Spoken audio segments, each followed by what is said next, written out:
I'm a fan of turning every call into a win by knowing what outcomes are good outcomes, like booking a JV, referrals, creating integrated partnerships, just telling someone about a new tool or something that you know they're going to get a lot of benefit from just based on what they're trying to do. This is an intro. Intro. Hustle and Flowchart with your boy, my boy, Matt Wolf and Joe Fair. Hey! All right, you are in for a treat today, my friend. So we are having Charles Byrd on the podcast, or we have Charles Byrd on the podcast. Now, this guy was introduced to me by another gentleman named Jay Rook, who basically was like, you need to know Charles. He is the best connector out there, but he doesn't just connect with people for no reason. I mean, the guy's got an intention, as he should too.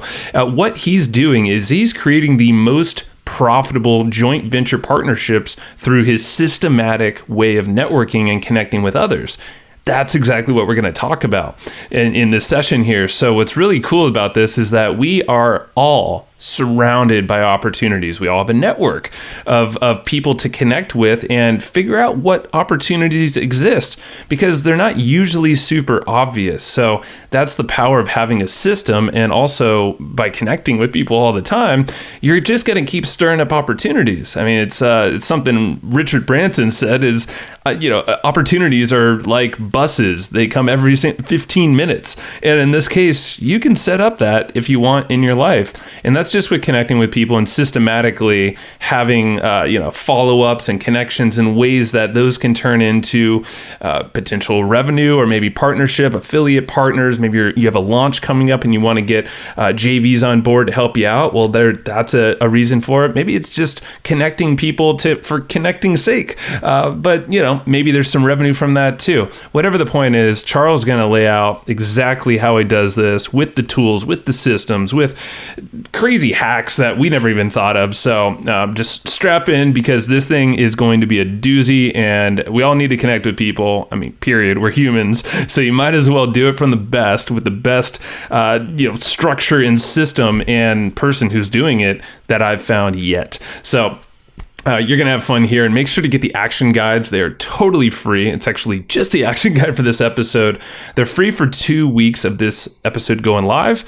You can get it for free, and you want to get it because it is the condensed version of all the biggest nuggets and processes that you're going to hear here in this episode, but we actually make it easy to follow along. So in this episode, just like any normal conversation, there's scatter about all the different gems and whatnot, and not always in perfect order, but that's why the action guides exist. So you can then just jump right in and get something of gold, figure out that process, and that's where they're all living. So go to flowchartgroup.com. That's flowchartgroup.com. You might want to even pause this right now to go get it. Go at flowchartgroup.com. It's going to redirect you to our Facebook group, this little application, just a few little questions. One of those is your email address. Make sure to plug that in there, because that's how you're going to get the action guides. So flowchartgroup.com, answer a couple questions, and include your email address in there. You're going to get access to our community where we're all hanging out in there, including a lot of the guests on the podcast here, and you should be in there as well. And then you're going to check your email and then get those action guides. So that's where you get that. I think we're good to go. Let's go hang out and chat with Charles Byrd. All right, Charles, we're rolling. Thanks for joining us today.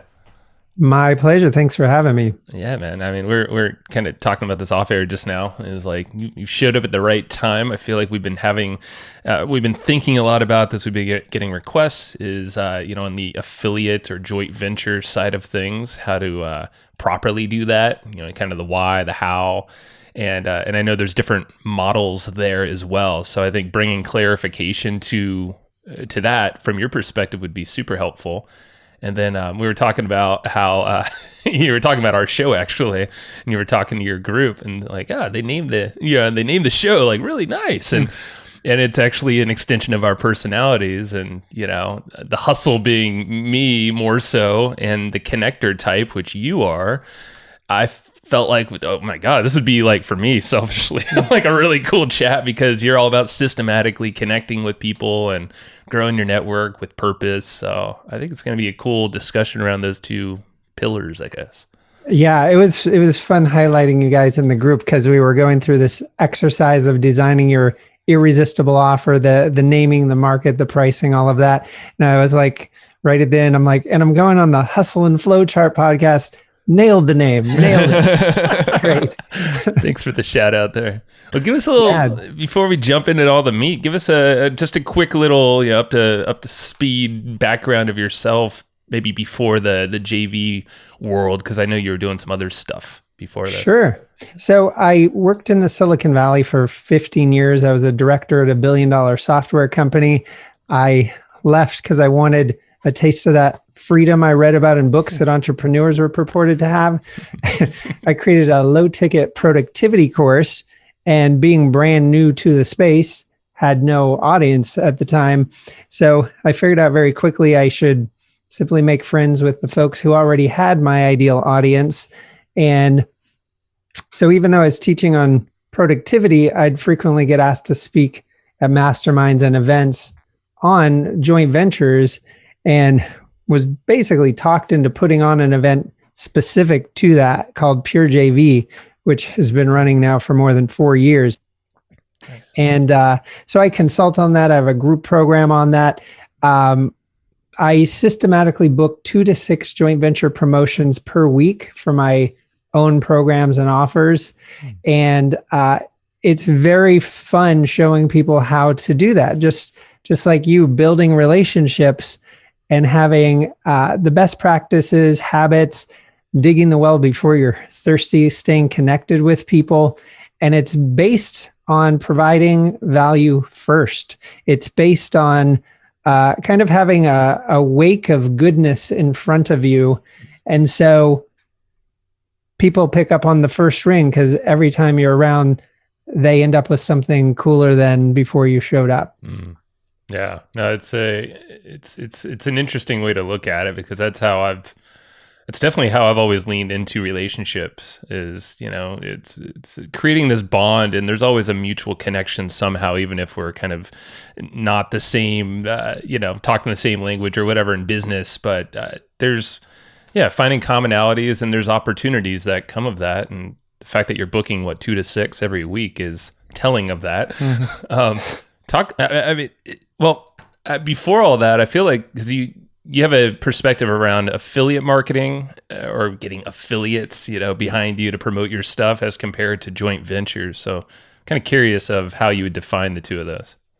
Sure. So I think of affiliates more like someone could sign up to promote something without even really having a relationship with you. There might be some page they go to, they sign up to be an affiliate, maybe, and hopefully there's an approval process to that. And then they're given assets and resources to do so with an affiliate link.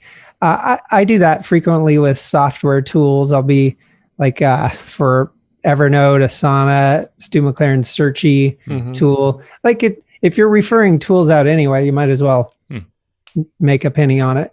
That said, when it comes to partnerships, joint ventures and building real relationships, long-term relationships, designing things to be the most successful for someone's audience and them personally, architecting promotions to perform optimally by designing the mailing dates, the messaging around it.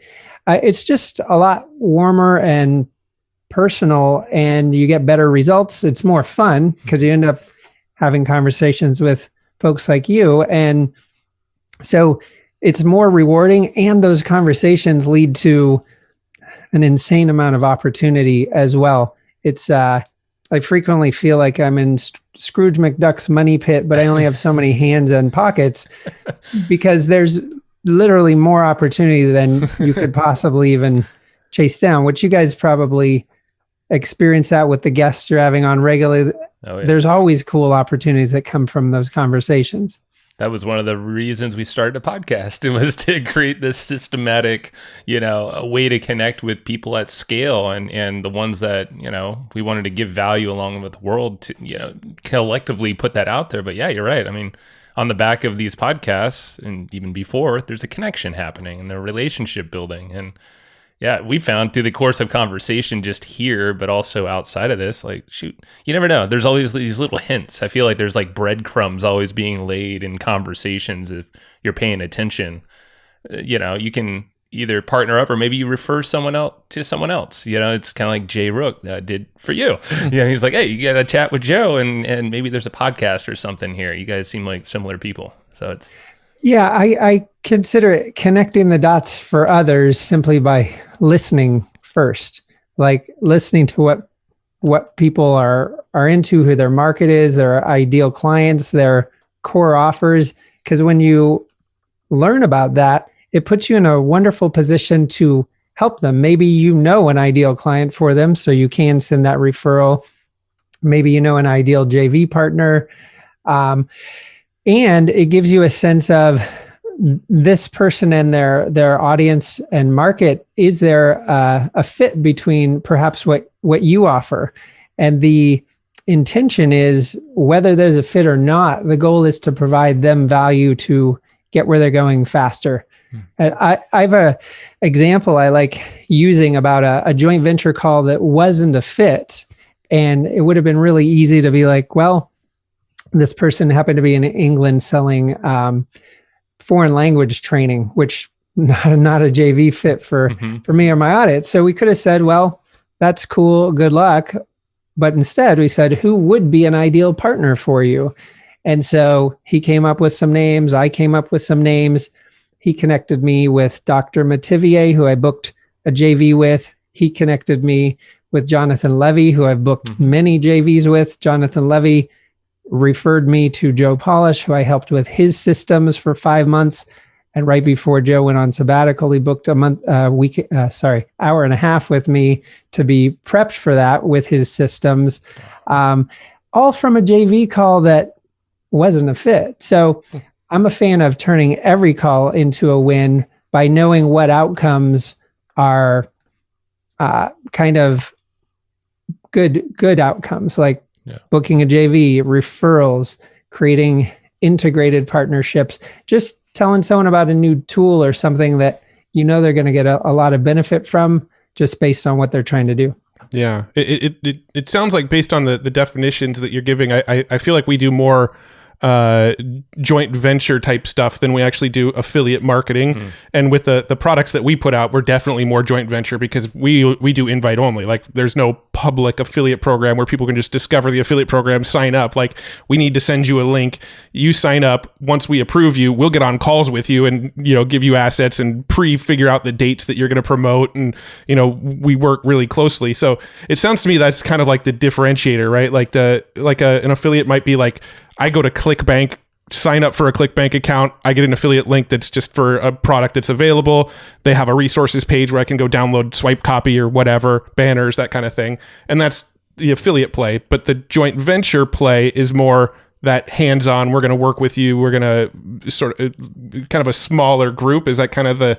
Absolutely. And then teeing it up. Let's say you were doing a joint venture webinar, teeing up a podcast to go right before it, where the call to action is to register for that webinar. You can design the promos to get a lot more traction out of the gate. Yeah, absolutely. So now if somebody was listening to this and they're getting ready to launch a product, or maybe they've already got a product out there, but they want to get some joint venture partners on board. They want to start connecting with people, but they don't necessarily know where to start looking or how to even begin the process of finding people to partner with them on their upcoming product or their existing product.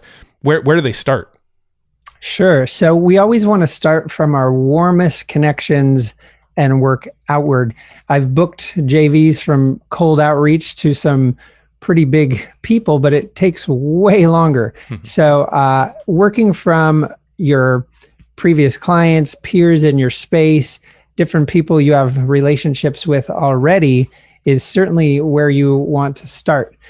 And it's also pretty important to know how to structure the deals, and it ends up becoming a framework that's like a big cookie cutter, that once you have the elements in place to do it, you're just stamping that thing over and over again. So let's say you are looking for some ideal partners. Like having a conversation with you guys, since you know so many people, would be a good place for perhaps another guest to start, because you have those relationships. Now, when I first started out and didn't yet have those relationships, I was in Facebook groups, little mastermind groups. Anytime you're on Zoom calls with peers or potential clients, that is a beautiful place to start building those relationships.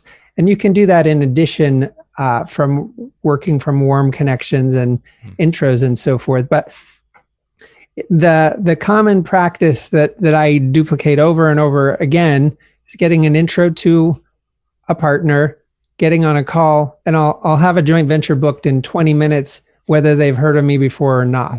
Wow. It's a system. But going back to like Facebook, let's say you're in a Facebook group, kind of a peer group, or maybe it's a group based around a certain tool that a lot of people in the industry use, or maybe there's a leader in the industry and you're part of that group with other people who follow that leader. Look for who is contributing value in the group, who's making posts that really are quality, people that it's clear they're getting traction and they know what they're talking about. Start liking their posts, start commenting back, start dialogue, then ping them in Messenger, maybe in relation to that thread or something that complements that type of conversation, and simply invite them to a virtual Zoom chat. And the actual language I use, excuse me. So let's say, hey, Joe, this great thread on, XYZ topic. Love to hear more about what you're up to in 2021. Up for jumping on a call in the next week or two to explore ways we might be able to support each other. Notice I didn't say to explore ways to cross promote each other, because that puts a big fish hook in your lip for no reason. And you don't even know if there's a pairing yet. So by framing it as explore ways to provide value to each other, now we have thousands of ways to accomplish that. Intros to ideal clients, intros to ideal partners. Maybe you're redoing your website and you need like a copy person.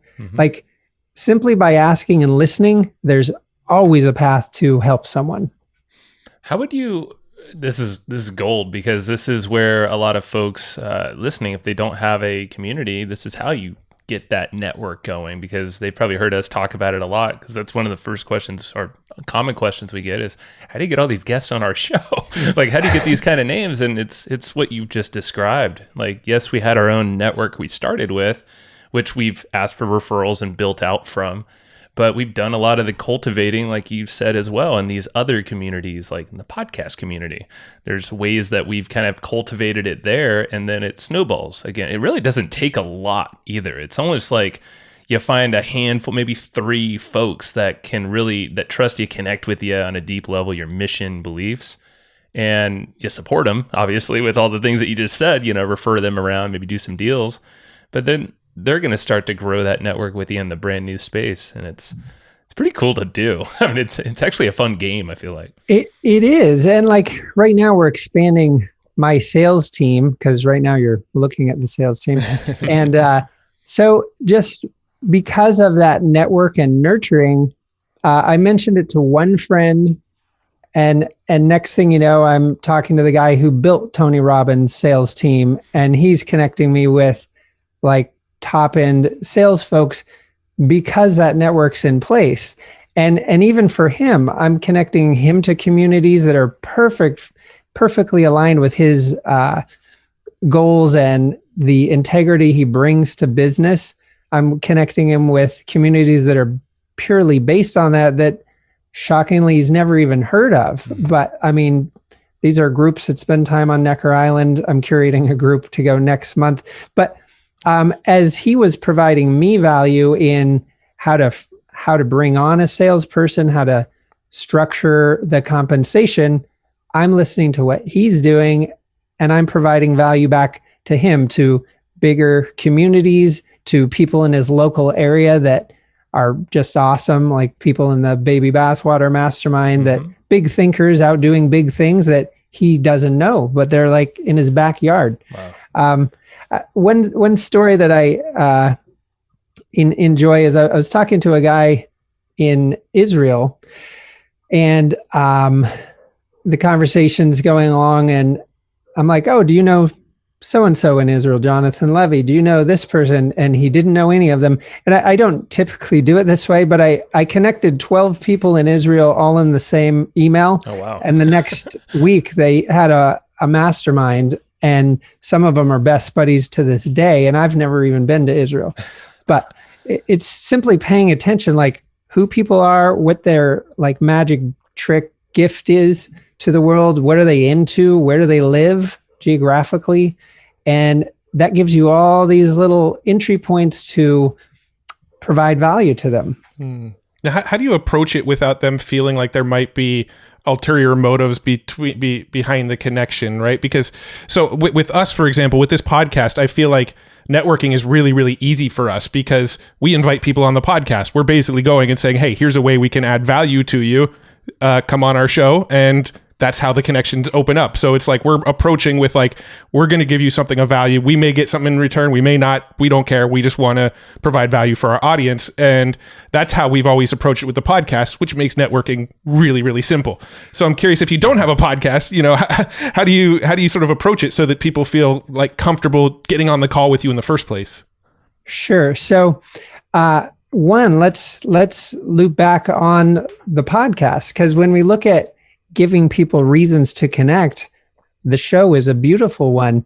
And I'll point out, after you're talking with someone for 30 or 40 minutes, there's so much gushy rapport going on. It's the best window ever to book a joint venture right after. So designing opportunities like that, let's say you don't have a show.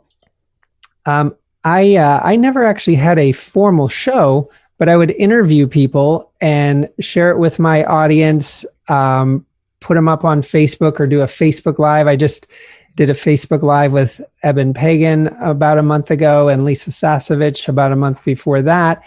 I don't have a formal show, but simply inviting people to do a Facebook Live is a great way to help them get more eyeballs on their message and what they're up to. It also creates that beautiful opportunity to connect and get to know them, along with building that rapport.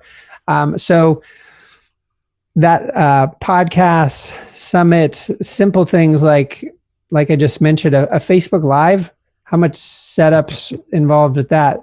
Not a ton, but you get the same value.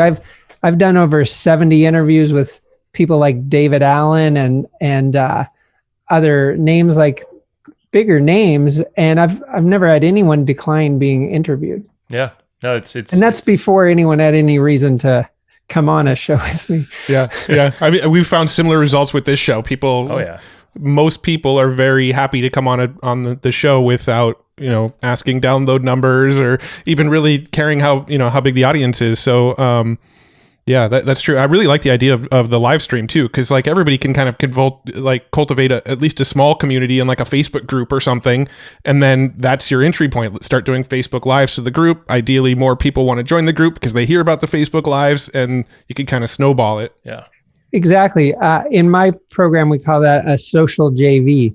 So we have JV webinars, we have referral partnerships, embedded partnerships, where let's say you joined my program and there was a module on building relationships with podcasting that you guys put in my program. Now more people are hearing about you in the context of joint ventures, and so you can embed these pathways that give recurring traffic like that. I even had Jordan Harbinger hit me up to do an interview, and that guy gets millions of downloads.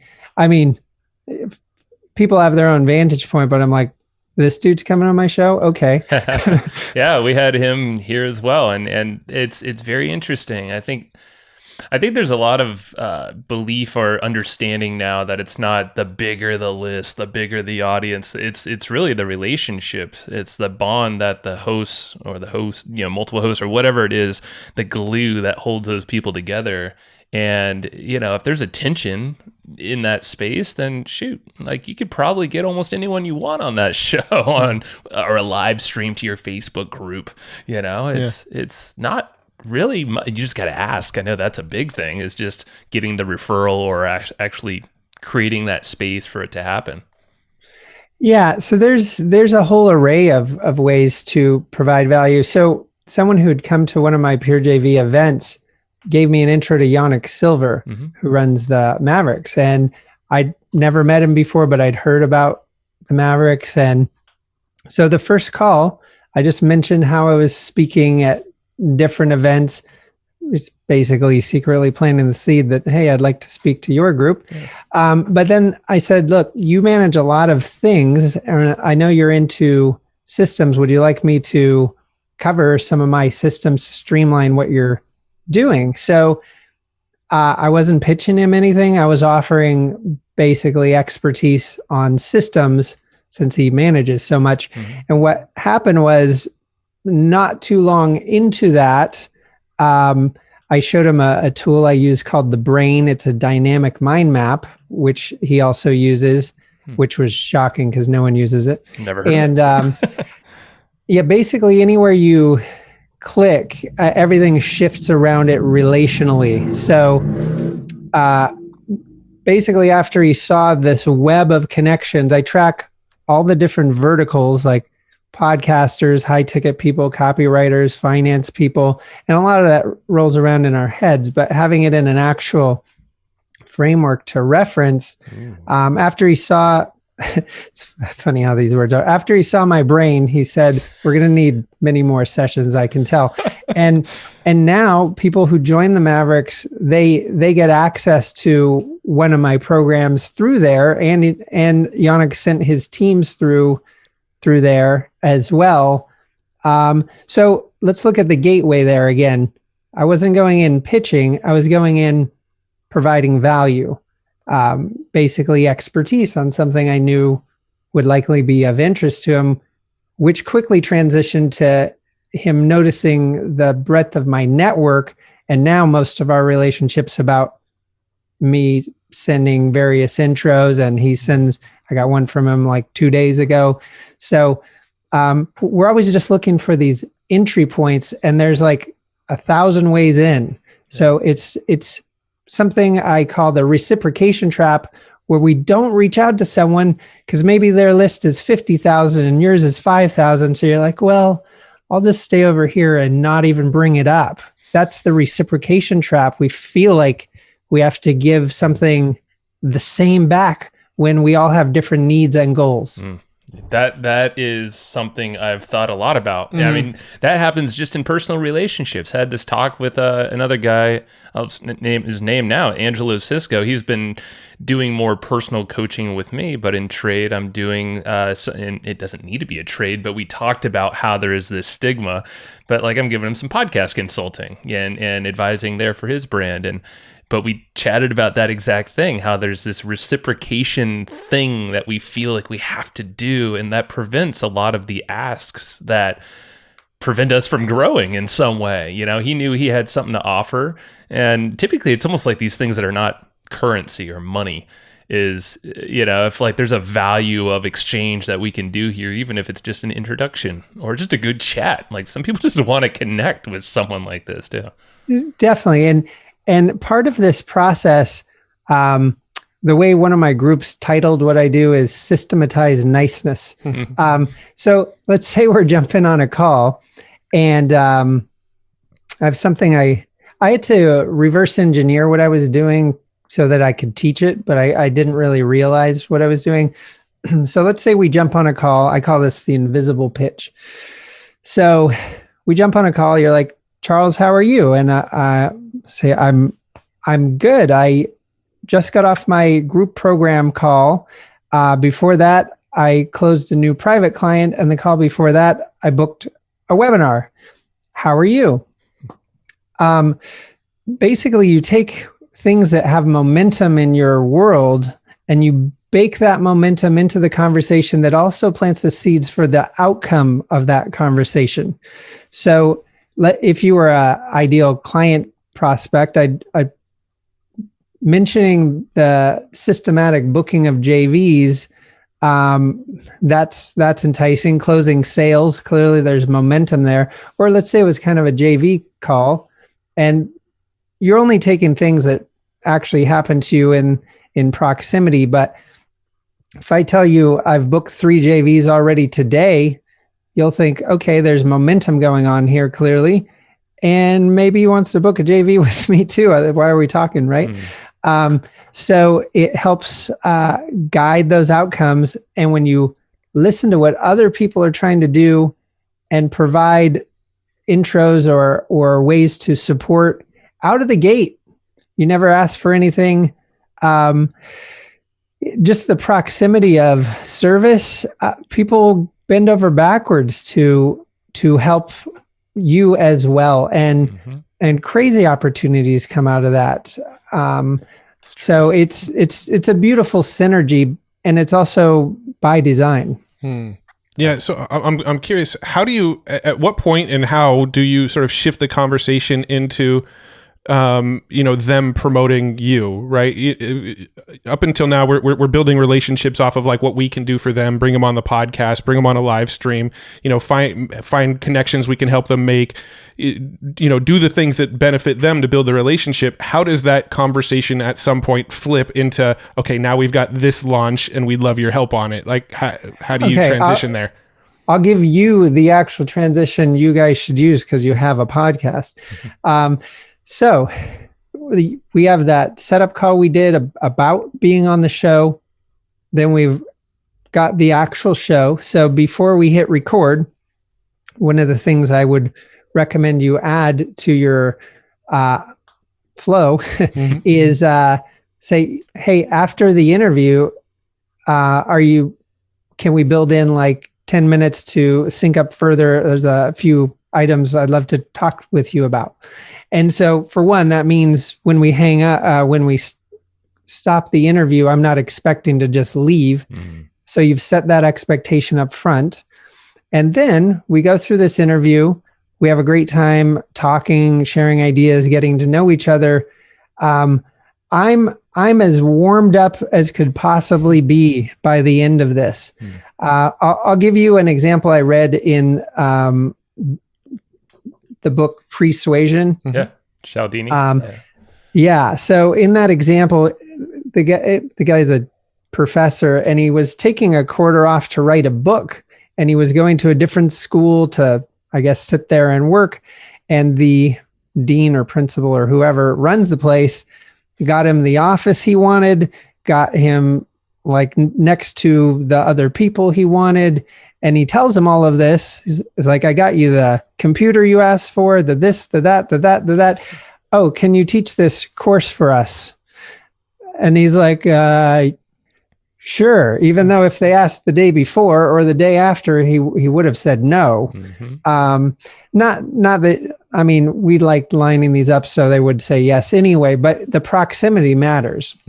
Yeah. And it's the persuasion, like you're stacking value up front and you're opening loops, you're doing all of these things and then you're right. I mean, it's the podcast is a perfect analogy in this whole, because it's a very phased approach and not a lot of people understand that, but I love that you've just honed in on it perfectly, because we've been doing it kind of just, I wouldn't ever say haphazardly because we have a system to it, but it's definitely more dialed in.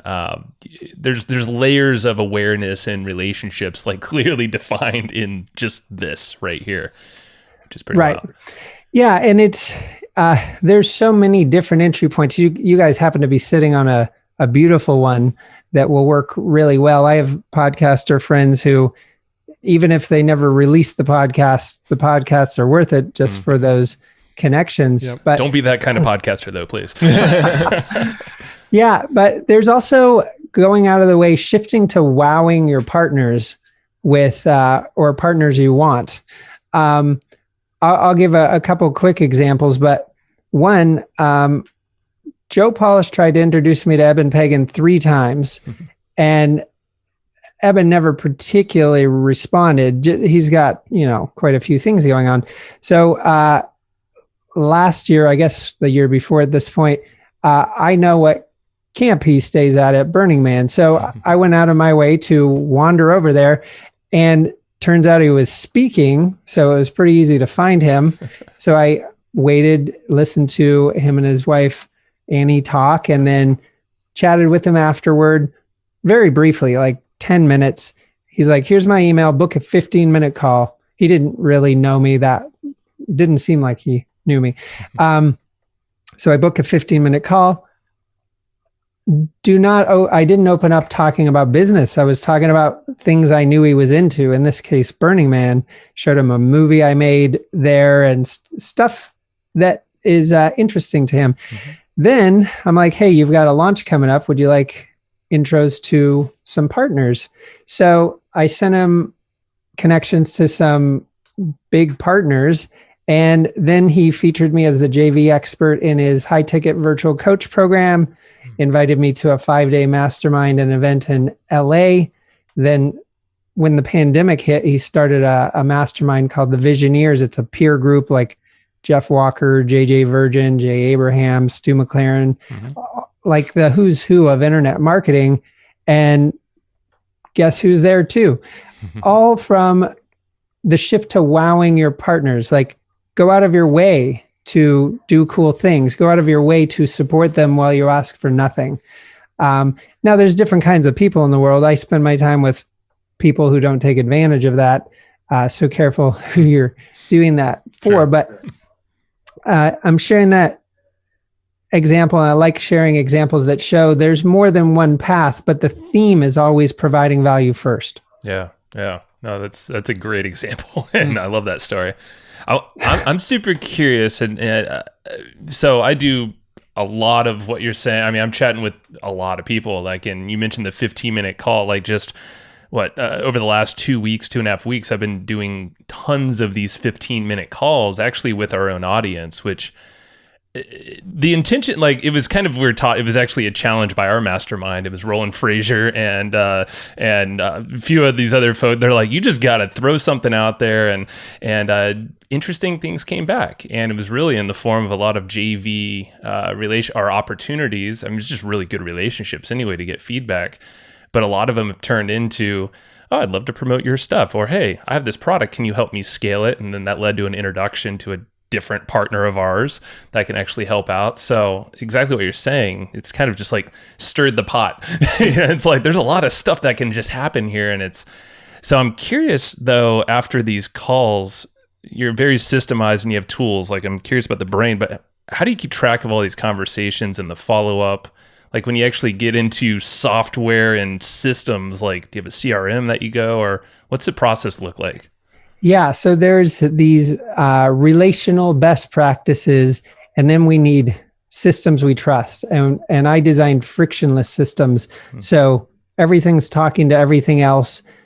We spoon feed ourselves the next step so we don't have gaps and have to go figure that out. So everything from jumping on a JV call, I have a template. I happen to use Evernote, and so I have a JV call template, and it's got this whole architecture and flow of the call for when I get the JV booked. I have the whole list of questions to ask, logistics on branding and who should be copied and things like that. And then handing that to the team, like, we have something I call the "We Are Booked" email that goes out directly after that call that day or the next day. Like, every part of this process, from inception to rebooking and waves of intros to the next partners, all of it is systematized, templated, spoon-fed step by step on the way. I think I need those templates. I need to sign up for your program. But sorry, carry on. I'm just like, oh my God, this is the missing piece. So based on the JV type, there's different steps that happen. So we have this kind of chronological timeline of first you have this conversation, then like everyone has templates that go with it. And then let's say we book a JV webinar. So I create a task in Asana. I duplicate a templated task that has like 160 sub steps, like little things like go duplicate the landing page, update the names, get it talking to Active Campaign, that the operations team manages. But let's use the example of the conversation I had yesterday with the guy who built out Tony Robbins' sales team, Brooke. Mm-hmm. So there's 4 intros coming out of that call that I'm sending out, and he's sending me some. So you capture those directly in the note where you're taking notes. And then depending if you're using Asana or Things or Trello or whatever your task manager, you want to make sure that that's going there and it's prioritized. So I like to batch do intros, and I love doing them on video. I use Vidyard, other tools like Loom. This is again is the shift to wowing your partners, and the truth is it's way easier for you. Yep. So I can do an intro in 1 minute and 20 seconds, and then get that sent out. And I like doing it as soon as possible. Otherwise, I'll end up with like several to do on a Friday or something. So the conversations, there's systems for the tracking of who to follow up with and when. That does have to do with the CRM side of the solution. And I'm not talking about ActiveCampaign or something like that. This is a CRM system integration for your high-level relationships, like our relationship, high-ticket client relationships, ideal joint venture partner relationships. And I'll give you a simple tip for how to stay in touch and maintain those. I call it the power of the ping. I was at an event once and was chatting for like 2.5 hours with my friend Robert Michon. And he's a cool guy. He was like, if I ever come to mind, just ping me. And I recall the thought process was like, well, what if you're in a meeting? What if you're having dinner with your family? Like, I don't want to bug you. And I was like, I'm just going to do that with everybody, because people come to mind because something relational came up. Maybe an intro you should make for them. Maybe a tool you want to tell them about. Maybe a new camera that came out and they're going to be into it. They come to mind because it triggers something. So all the time I'm out on runs with the dogs and I'll just send a voice memo. It's like when David Gonzalez messages me, I reply back and I'm happy he did. And it's that same thing with everyone. Because then we'll bend over backwards for people that are there for us. We're there for them. Versus the antithesis is, hey, Joe, I have a launch next week. I know you haven't heard from me in 2 years. Can you mail? You're like, right. Dude, no, I can't. That's not how it works. So the ping is literally just something triggers your mind. Maybe it's the CRM or it's your brain. And then you send something personalized. Yeah, audio, maybe a quick video even on your phone, a Loom. So the ping is basically, it sounds like a device though, right? More like a text message or something. Yeah, I like Facebook Messenger, text message. It can be email, although, I mean, if you're out and about, that's a little clunkier. But you're right. It's who pops up in your mind.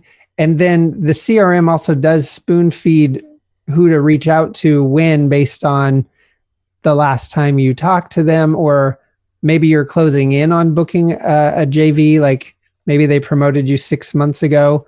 So they would be bubbling up in your CRM maybe 3 months after that to book for 3 months later. So you can use a few different methods. I'm also a huge fan of, 2 things. So I get me started. So I had a JV call, 2 yesterday, and one was like, your content would be perfect in my high ticket program in April. So contact me mid-March. So what I did is I use an email tool called Newton. Many tools could do this, but I shot a video, wrote a brief email, and set it for delayed send to go out halfway through March. So I don't even have to remember to check my task list. That's going out. So those little kinds of things to remove the thinking and make sure you're following through. I think that's smart. curious, do you have a specific CRM that you default to? Because I know there's a lot of high level contact schedulers and management tools. What do you prefer? Yeah, so I use Close with a Z, Cloze. Okay, I'm using the right one. It natively integrates with Evernote, which that's how they roped me in. And I've helped many clients get up and going with these integrated solutions, and the results can be wild. I had a recruiting company, nothing to do with internet marketing, worked with their team, put my systems in place, showed them how to connect and build relationships. Checked in a year later, their revenue had gone from about 180K to just shy of 600K by putting these in place. And then on the JV front, a referral from a referral, Alex Mendozian referred me to Mark Bonus, who referred me to Kat, the course builder. Great offer on course building. Had never JV'd before. She joined my group, taught her how. She booked 11 partners in 2.5 days that brought in 127K within the 8-week group program. So it's really cool to just people that apply it get results. Yeah, man. This is, I feel like I can keep nerding out, but I think I should harness myself, and maybe we continue the chat another time. Maybe that's a seed. You're like, yeah, we'll continue this out later, Charles. Because, yeah, I mean, I'm using Close with a Z, and it is amazing. I honestly don't have it dialed in, probably nowhere near like you do, but I see the opportunity once you have everything integrated, including, Evernote. You have all the social media networks, all these things that allow you to kind of keep tabs of the pulse of all these networks in one area, so you don't have to rely so much on your brain. Because I know my brain isn't going to always remember this stuff. One of the real secrets that it's immensely powerful. Maybe someone emails you, Matt. Someone else DMs you, Joe. Someone else is texting. Close pulls a lot of those in automatically, but for those corner cases like LinkedIn messages, Messenger, and text, simply taking a screenshot of the juicy part, saving it into Evernote, now it will automatically go into Close under their name. Ooh. So there's zero systems in the world that curate from these things, but that one does with this engineered method that help people implement. That's really smart. I think, Charles, you have just expanded my mind in many ways that I have not thought about possible. I'm totally serious here, because this is the thing that lights me up the most, and the fact that you can you have a great system, both just how you present yourself, but also working behind the scenes and then this brain tool. I think it's the brain. I'm going to look into that too. Because, I mean, I think, as you said, you can grow. I mean, everything we've done is on the back of our network and being systemized around it. You are the systems and the architect, and the hustle over here is just feeding Matt's system. But both of us are now walking into this role even more so, and I feel like most product or anyone should have a decent system to live by for their business or cause. Yeah. Yeah. Oh, go ahead. Well, I had one sort of final selfish question that I wanted to ask, but if you had something that was like a comment on what Joe was just saying, go for it.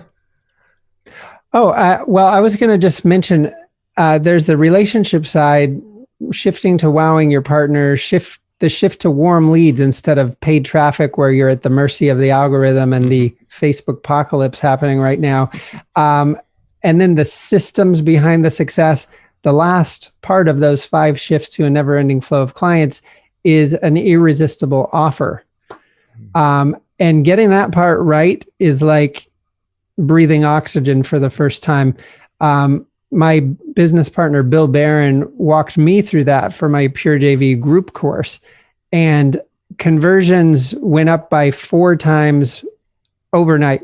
Wow. Like previous groups I've filled through multiple JV promotions and having many partners on. The group before last, I filled from 3 presentations.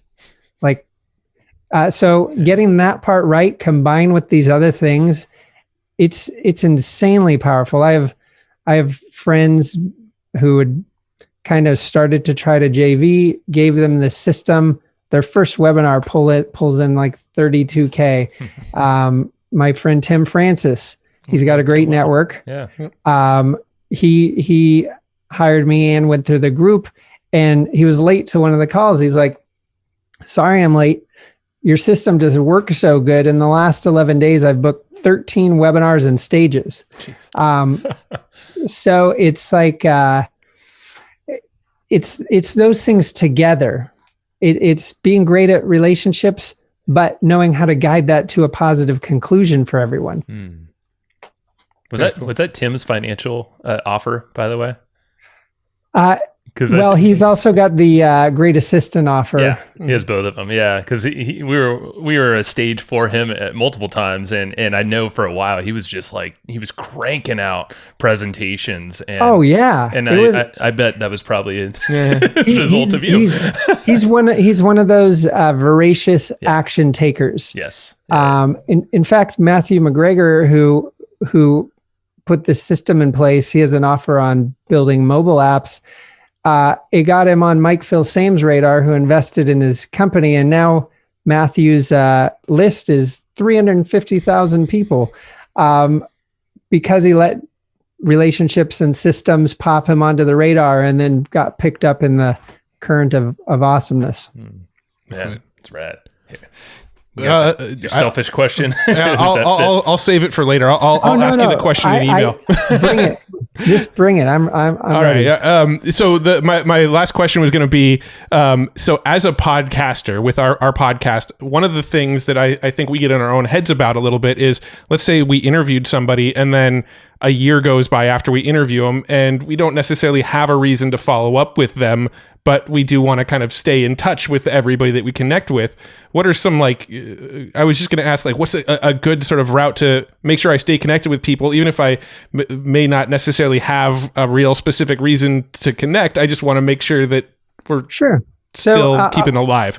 I'll give you some relatively low-hanging fruit, although you could engineer other things. But so you mentioned we talked around Thanksgiving last time. So I did less this year, but the year before, on Thanksgiving, I just stepped outside and I sent about 65 messenger messages. Hey, Joe and Matt, just wanted to wish you a happy Thanksgiving and 2021 to be amazing, blah, blah, blah. Now you're top of mind. Just a friendly little outreach with an excuse, the holiday. But you could come up with them for damn near anything, even if it's, hey, we haven't talked in about a year. I'd love to hear what you're up to. As simple as that. And keeping things clean and light, it's easier for you and it's far more consumable for them. You send someone some novel, they're probably not even going to reply. Cool. So, it's sometimes we overthink things and we get in our own head about what if they're busy? Maybe they don't want to hear from me right now. They do. Just believe they do. Very cool. That's great feedback, man. Charles, I know, so purejv.com, that's your website. And I know you have another cohort coming up, a little 8-week group you mentioned earlier, right? So I think one's probably popping up right around the time this episode goes live, right? Yeah, that's perfect. For any of your fine audience looking to scale with joint ventures, coaches, course builders, consultants, learning how to systematically build relationships, how to seal the deal, how to execute on the JVs. We have those 4 tracks we focus on: JV webinars, referral partnerships, embedded partnerships, and social JVs, along with designing your offer to be irresistible. If you want to book a conversation with me or my team, you can pop over to clarity.purejv.com, clarity.purejv.com, and then we can have a conversation about it. Right on. And we'll put that link in the show notes as well, and we'll shout it out on the top of the episode for you, Charles. I appreciate that. Of course. I'm definitely going to nerd out and look into that myself, because there's a lot of gaps here that I know I can optimize. So appreciate you for sharing. Yeah. And that's the beauty of people in your position, or many of your listeners. You have so much of the recipe, and just filling in a few little things and it gets traction really fast. So it's fun to see that happen over and over again. Right on, man. Well, awesome. Thank you for your time. It's been fun. Thank you both. You good? Oh, I'm solid. Ready to go. You all stretched out? Limber? Gotta have a stretch here and there, Matt. Been sitting a while, but yes, I'm good. You good? Yeah, I'm good. I have a stiff neck, but I woke up with that. That has nothing to do with the call. Stretch it out, bro. I've been trying. You gotta stand up for that. You can't sit in your ass and stretch, Matt. Yeah, well, maybe after this. We'll go for a walk, all right? That'll make your neck feel good.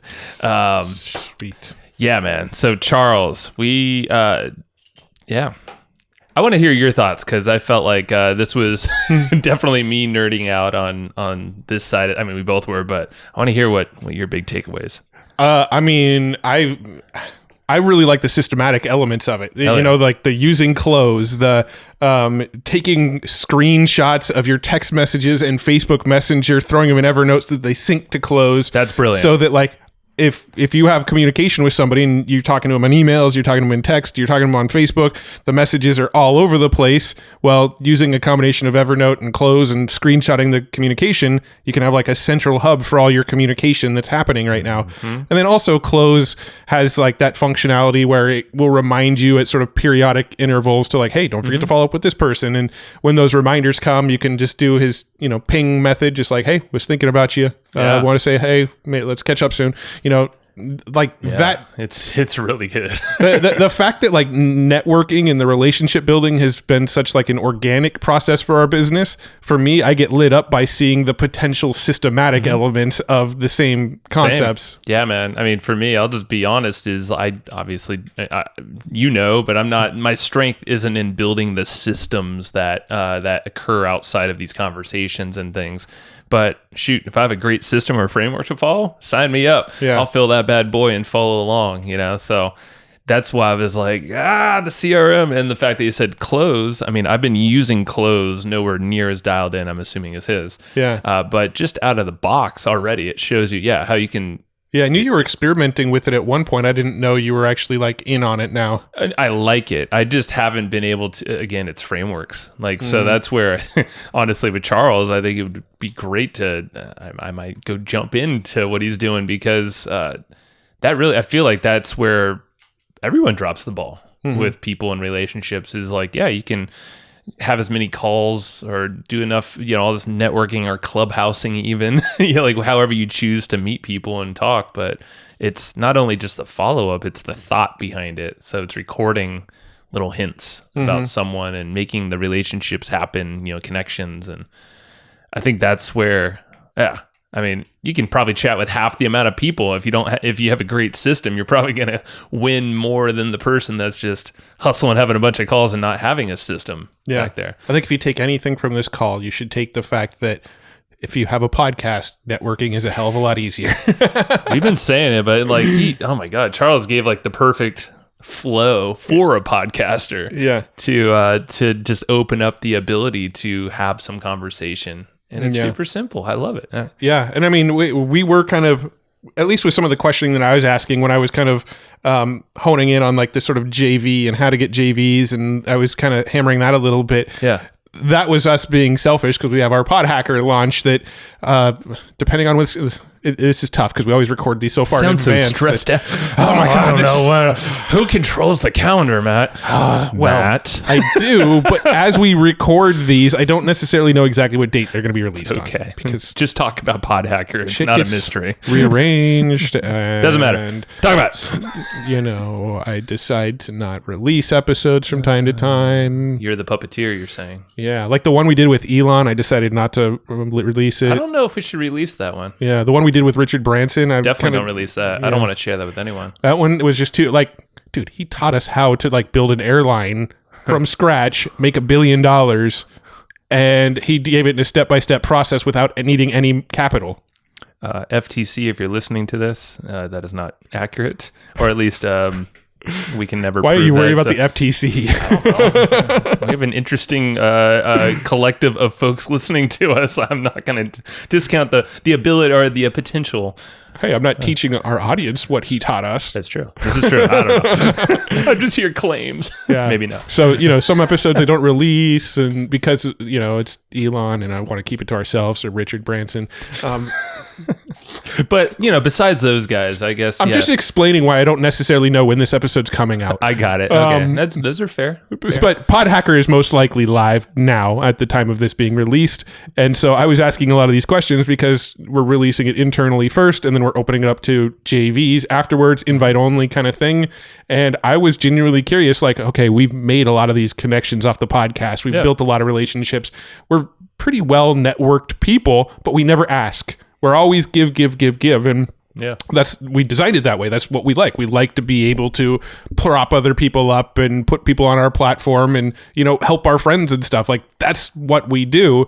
But we're always a little bit held back on going to all those same people and saying, hey, now we need your help. Can you turn around and promote us now? Mm-hmm. And so I was genuinely curious, how would you approach that? You spend so much time building these relationships.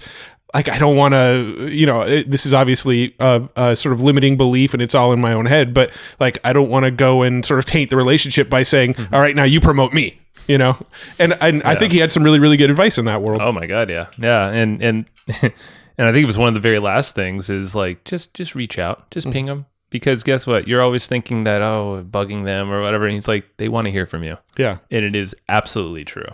And it's not like we'd be pushy either. It's more like, hey, if this is a good fit, mail it. If not, understood. And even before that, it's just striking up a conversation, just let them know what we're up to, because the beauty of podcasting and just really what we have, I mean, we have them around our ecosystem, all the folks that are genuinely here to support and whatnot. I mean, they're around, and they do want to hear from you. And this goes for all, you listening.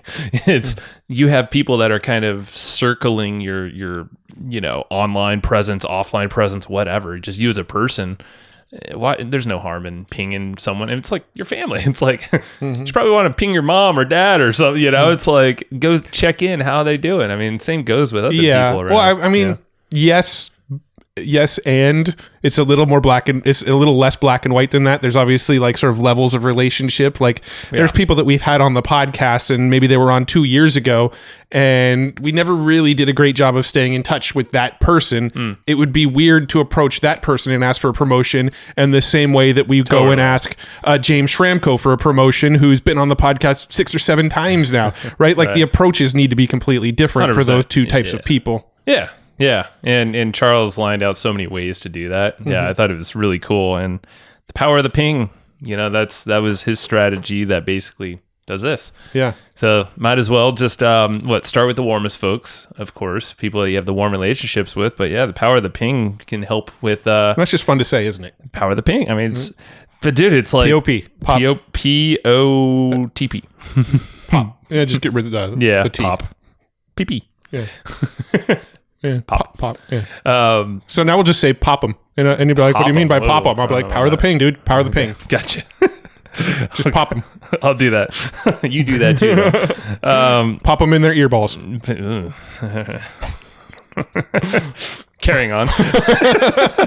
Oh man, I mean that's I don't know. I mean, really, if you're feeling, I feel like there's a lot to unpack here and just to think about. So this conversation with Charles, I know for me, is going to be a thing I'm thinking of for a while, because it's not just networking or connecting, even though those are the words that people use when I'm going to go do networking. I'm going to go on Clubhouse and meet some people. And I mean, you've heard us. Sounds very disingenuous. It totally does. You're a human. You're just chatting with people around similar interests and things. And if you can grow a relationship with great value exchange, as it should be, because that's people supporting people. I mean, it shouldn't be more complicated than that. Yeah. And the whole, that was the thing, the reciprocation piece of things.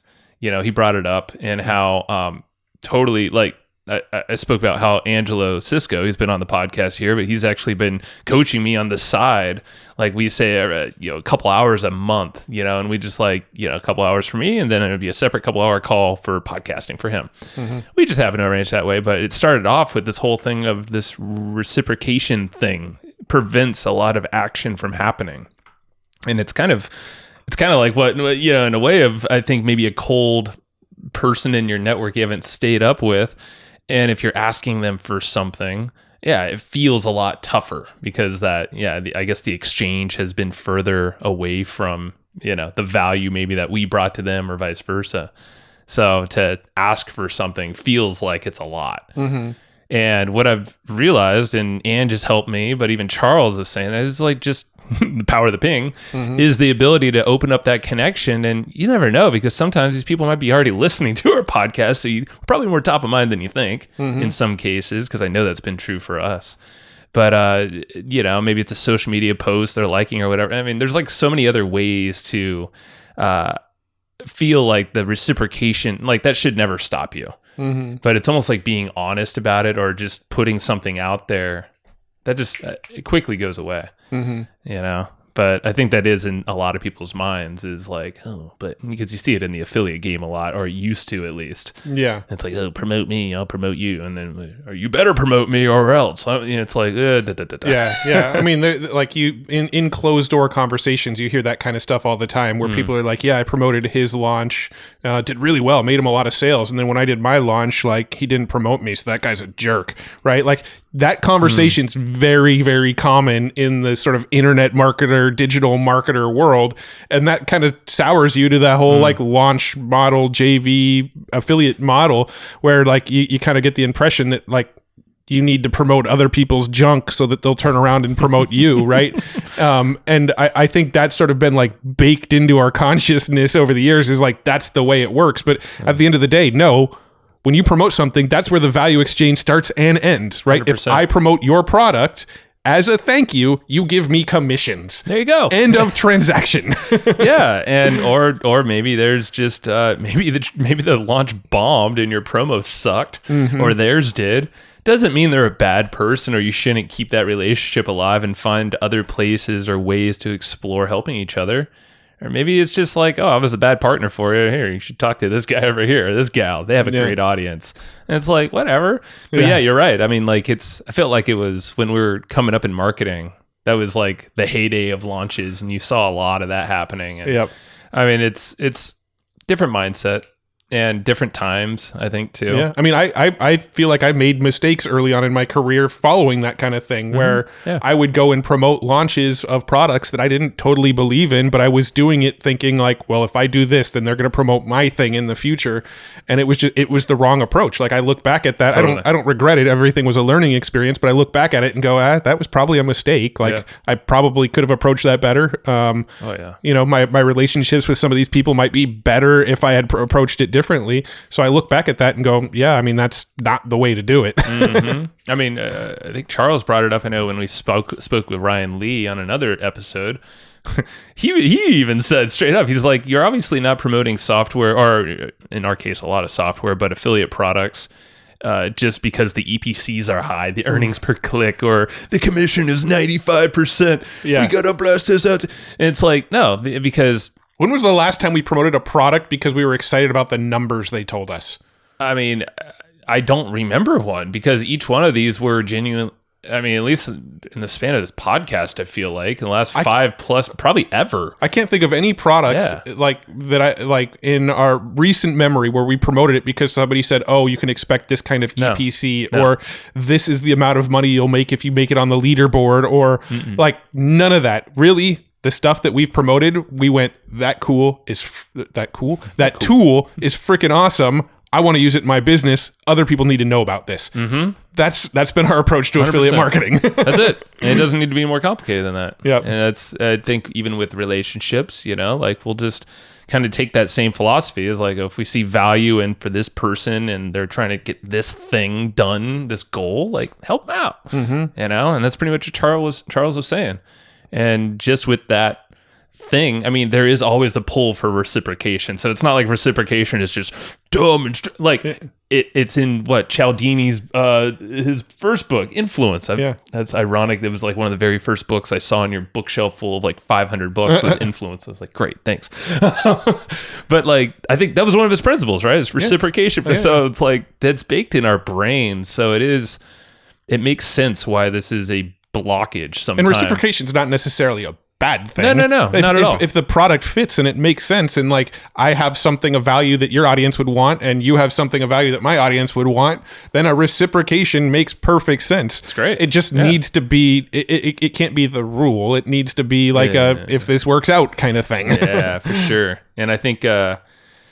Understanding how reciprocation works. So probably picking up Robert Cialdini's Influence book again if you haven't read it, because I actually kind of want to reread this section now. Thinking about it, is just understand that it's in our human psyche. Like that's it. It fuels us in many ways, but it also prevents us from getting shit done that we really want to do. Yeah. And also on the other side of things, like someone probably really wants to hear from you right now. Yeah. Or promote your stuff right now. Because I know this has been the case for us. And I actually have an email.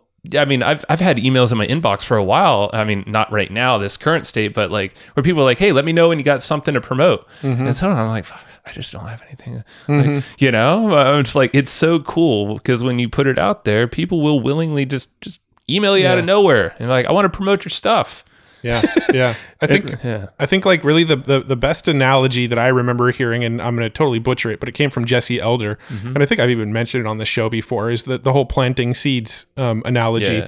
So he talked about like networking and building relationships is just a process of going and just constantly planting seeds all the time. Like your network, the people you're talking to, the relationships you're building, you're just out there planting seeds.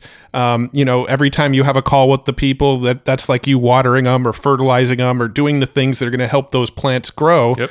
And some of the plants you eventually harvest, some of them are just a beautiful plant that you just love to watch bloom, and there's no need to harvest it. And some of them will just never even grow. Some of them will sprout and die, and you don't use them. But I just like that sort of analogy of like just constantly be spreading the seeds. Don't worry about when you're going to harvest them or how you're going to harvest them. Just focus on planting the seeds all the time. It's true. I like that. So I think that's a really good analogy for how networking should be approached. Yeah, you plant the seeds, and then Charles is over here with the fertilizer. Yep. He's the systems which allow the right seeds to grow into a flourishing, abundant, fruitful plant. Yeah, let's go with the fruit analogy because that's just nice to plant fruits. Yeah. If you go with the weed analogy, so that's like the auto grow plant where it's a little bit easier to grow the plant versus then you can harvest and make some money off of that if you wish, or just give it away for being a cool person. So yes, we don't know much about that harvesting stuff, but very curious. But good analogy, Matt. Great analogy. I like where your head went. All right, let's wrap this puppy up. We probably should have said that at the top of the show, but the action guide for this episode is going to be stacked, and it's going to be fun because I'm going to want to see it. So Evergreen Profit. What am I talking about? I'm not even reading Evergreen Profit. I'm looking at a page. You're looking at a paper and saying the wrong thing still. It's great. So our notes, our action guides are free 2 weeks of this episode going live, and you'll get those over at flowchartgroup.com. Yeah, that's flowchartgroup.com. That is our Facebook group and community that you should definitely be in because we're in there along with our different guests, but also the action guides. If you plug in your email address over there, within 2 weeks, you'll get the action guide for this episode for free. Sweet. And it's the Cliff Notes, easy to follow nuggets from this episode at flowchartgroup.com. Flowchartgroup.com. Whoop, whoop. Sweet. And this episode was sponsored by Easy Webinar, our favorite webinar tool created by the one and only Casey Z-Man. Z-Man. And it's just a great tool, right? It does like automated webinars. It does live webinars. It does hybrid webinars. It does streaming. It does a lot more stuff that I'm forgetting the features of right now. There are a lot of names for types of webinars, and They're the umbrella that handles all. It does umbrella webinars. Umbrella webinars. It does Guitar webinars. I'm just looking at guitars as lame. Whiteboard webinars. Tripwire webinars. Ooh, how about Welcome Mat webinars? Well, Welcome Mat webinars. Both of them. That was a callback to the Ryan Lee episode. Yes, it was. They do relationship webinars. Relationship webinar. They do all of those kinds of webinars. I'm sure webinars around Evernote. I'm sure if you're in the adult industry, you can do adult webinars on them. Why not? I mean, it's your audience. You do you. You do. Okay, we're going to leave it there. So, in case you might not want that instead of... This is a great sponsorship spot. Easy Webinar. Go get it. It's at easywebinar.com/hustle. He's hooking Hustle and Flowchart users up with a fatty percentage off. You can get the monthly or the annual. I think it's a slightly different percentage based on monthly or annual, but he's still hooking you up because you listen to this show. So go to easywebinar.com/hustle. Now Joe's just pressing all of the sound pads. I meant to, because he doesn't know which one's which. Which one were you going the for? Applause one, but then I picked the wrong one. Yeah, I hit it with my button smashing mat. But you know what I have to say about that? I know. It was poorly timed. Casey, that was not meant for your... It was going for the cheer. It's the yellow pad. All right. Okay. Everybody go to easywebinar.com/hustle. You don't need to do that. The soundboard does it for us. You silly dude. This is great. I never have to laugh. I never have to cheer. I don't have to use any emotions anymore. Our roadcaster is your emotions now. I don't want to have a robot being my emotions. Thank God. Okay, that was all a joke. All right, so easywebinar.com/hustle. Sorry for that sponsorship spot, Casey, but this will probably be the best seller. Sorry, this is like a 3-minute sponsor. That is true. We did talk about Easy Webinar for longer than normal. So love you, Casey, and love Easy Webinar. Go get it. Dang it. If you're doing webinars, you need that tool. All right, easywebinar.com/hustle. All right, and if you like this episode, if you're even with us anymore, I appreciate you and love you because it's been a 20-minute ramble fest on our end. Go please share this episode around with folks, or leave a little review, subscribe, do whatever what feels right to you. But do what feels right. Don't do nothing though. Do something. Yeah. So whatever that something is to you. You have a friend who's like, man, I really wish I was better at networking. Like every time I meet somebody, I forget to follow up with them, and I'm afraid to ask them to help me with things. And you've got that friend that needs this episode. Think of that friend and make their day. Give them a power of the ping. Power of the ping. Give them a pop. That friend. I don't know if I like that. But yeah. All right. Thank you very much. Appreciate y'all. See you next time. Bye. Thanks, everybody, for listening to this episode of the Hustle and Flowchart podcast. Before taking the time to listen, we want to give you something a little bit special. Every single episode that we do, we actually have somebody on our team take notes. We basically have a Cliff's Notes version of every episode where you can go and find all of the tips and tactics that they laid out, all of the resources that they laid out, all the good stuff from this episode. We actually have a nice simple notes version that you can find on our website. So go to evergreenprofits.com, find this episode that you just listened to, and give us your email address and we'll send you the notes. Thanks.